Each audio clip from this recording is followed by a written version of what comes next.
So yan mga idol, magbibigay na naman tayo ng idea dito sa paglagay ng piston ring. So mga piston ring. So ito nga pala ay Duke 390 mga idol. Tingnan nyo naman kung gaano kalaki yung piston niya, no? So bali 89 mm po yung stock na piston ng Duke 390 na version 1. Version 1, version 2, paras lang, no? So ngayon, bibigyan ko kayo ng idea kung paano ilagay ito mga piston ring. So ito yung oil expander ring, tapos yung dalawang bottom ring, tapos isang first compression, isang second compression. Okay, so paano ba ilagay ito mga idol?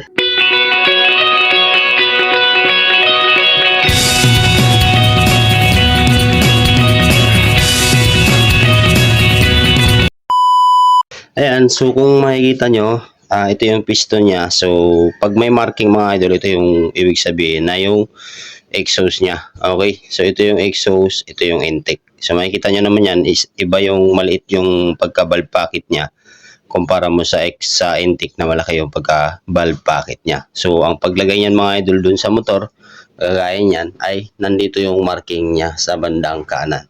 Okay, so umpisa natin. Okay, so sa bottom ring naman mga idol, no, ito yung bottom ring na dalawa. Ito, papakita ko sa inyo. Okay, so ito yung bottom ring niya na dalawa mga idol. Itong dalawa na to, walang problema to kahit baliktaran, no, walang problema. Basta nasa tamang posisyon lang. Okay, so ngayon umpisa natin dito muna sa ating oil expander ring. Kaya siya ganito mga idol, tawag na oil expander ring kasi yan, makikita nyo, yan, kurba-kurba siya. Tapos dyan dadaan yung oil para mabasa ito ng oil yung kasama yung dalawang bottom ring. Okay, so ngayon umpisa natin oil expander ring niya. So kung makikita nyo yan, ayan, yan. So kung makikita nyo yung pinakadugtungan, ayan, so yan nakataob, di ba? Ayan, tapos pag niligtad mo yan ay nakatihaya yan. Ayan, makikita nyo. Ayan yung dugtungan niya. So, ngayon, lalagay na natin siya dito. So, pag gusto kayo kung saan yung umpisahan, sa intake ba o sa exhaust. Okay, so ngayon, siyempre, yung oil expander ring dapat mga idol, no, ay nasa gitna to ng ating piston. So, ayan, tihaya natin siya paglagay para may idea din yung iba. Ayan, no. So, dapat siya mga idol ay nandito siya sa gitna, no. Huwag nyo siyang itapat dito sa mga butas na to. Yan, huwag siya itatapat dyan sa butas na yan at sa dito sa butas ng kanyang piston pin. Okay, so lagay natin siya mga idol, no? Dito lang sa gitna. Basta nakatihaya mga idol, so ganun po tayo paglagay ng piston ring na oil ring or oil expander ring. Okay, so yan. So makikita nyo na dito siya sa gitna. Ayan, no? Nasa gitna siya.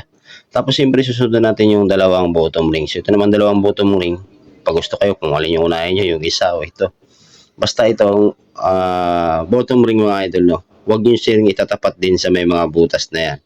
Ayan, lalo na yan, no.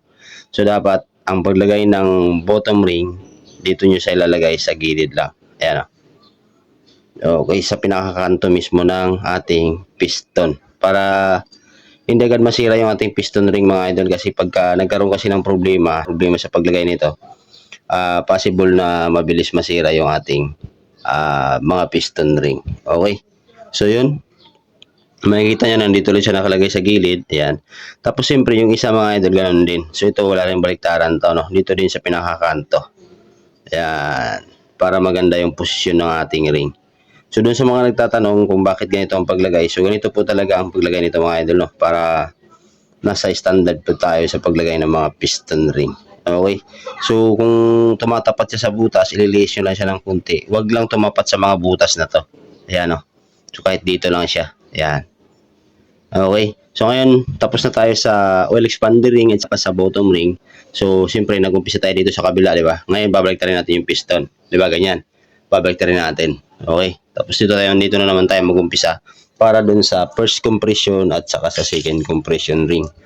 Okay, so sa second compression ring naman mga idol, kung makikita nyo, kung wala man siyang letter o number, malalaman nyo naman yan kasi medyo malapad siya sa first. Kasi yung first niya mga idol ay medyo manipis yan siya ng konti. Ayan, o. So malayo po yung pinagkaiba niya. Okay, so ngayon, lagay natin siya ng pagganito. Okay, so basta yung number kasi may number pa to eh. Ngayon lagay natin siya dito rin banda sa gilid mga idol yan. Diyan din.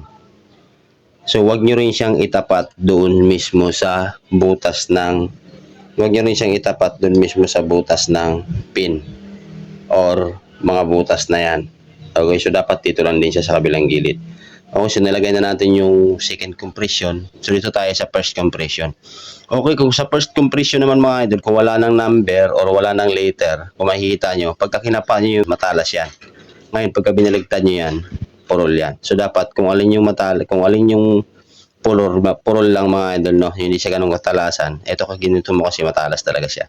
Ngayon, pag binaligtad mo yan, ayan, mayroon siyang pa-slant na guhit, hugis, no.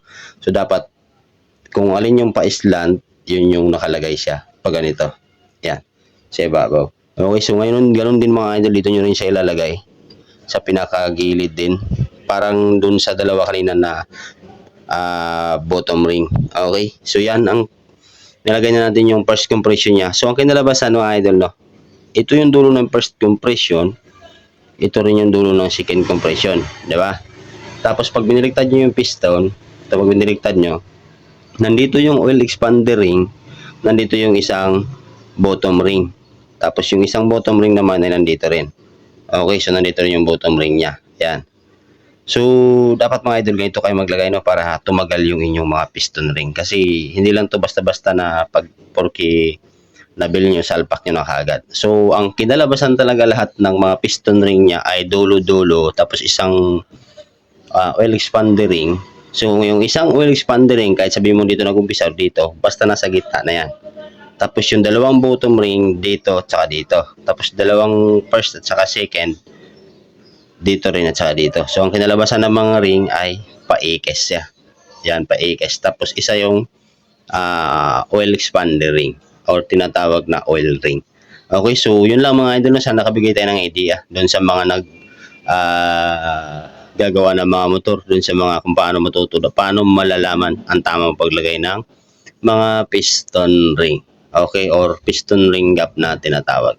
Okay, so yun lang mga idol, no? Sana nakabigay ng idea dun sa iba at maraming salamat dun sa mga patuloy na nagsubaybay sa mga video natin.